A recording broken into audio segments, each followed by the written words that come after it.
All right, so Danny, we want to check back in with you. Of course, we have Michael that's heading towards the panhandle. We are going to see some secondary impacts from that, but right now the radar is looking pretty good. Looks just fine as you head out the door, which really helps on that morning commute. But you don't have to look too far to find rain in the Gulf. It's just about 50 to 100 miles offshore, off the coast of Collier County there. And this is all associated, of course, with Hurricane Michael, a strengthening Category 1 hurricane. We have hurricane warnings in place through the panhandle, hurricane and tropical storm warnings, I should say, through the Big Bend region, and a tropical storm watch down through the Tampa Bay area. This is all as Hurricane Michael continues its track through the Gulf, headed north-northwest. We do expect additional strengthening today, but right now still a Category 1 with winds of 90 miles per hour. I have a couple more things to talk about in the tropics, though I wish it was just Michael to focus on, but we now have Tropical Depression 15. This was just developed about 10 minutes ago. So the latest with Tropical Depression 15 is that we do expect this to be our next named storm, a tropical storm,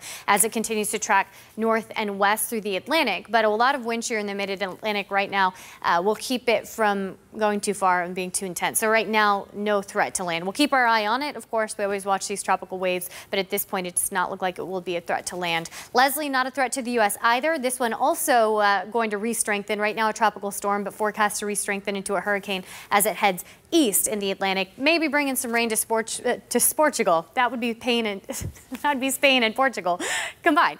Maybe bringing some rain there as we head into the next week or so, but no threat to the U.S. And then we'll get back to Michael. So this one, of course, is the forecast focus right now. Category 1. It is strengthening in the Gulf and is forecast to become a major Category 3 hurricane some point today into tonight and make landfall as a major hurricane along the Florida Panhandle. So let's take a closer look. Again, by tonight into tomorrow morning, we are expecting this to be a Category 3 hurricane and maintain that Category 3 strength upon landfall. Track still shifting a little further east and west, but right now the best bet is right near Panama City. Tallahassee still in the forecast cone. Pensacola no longer in the forecast cone. It will weaken after making landfall, but hold together as far as a tropical system, as a tropical storm as it moves through southern Georgia into Thursday, dropping rain the whole time. So a lot of rain.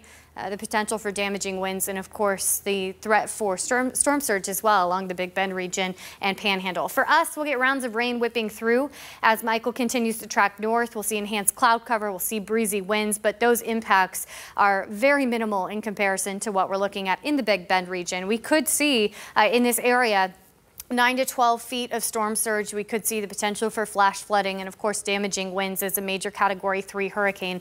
Right now, the RPM forecast model showing landfall tomorrow afternoon into tomorrow evening. The timing has pushed around a little bit, so we'll be watching that closely. And it looks like the RPM showing landfall somewhere around Panama City or Tallahassee. As it heads through Georgia, we expect it to weaken, but it looks like on Thursday we'll still see plenty of rain moving through Georgia. For us, though,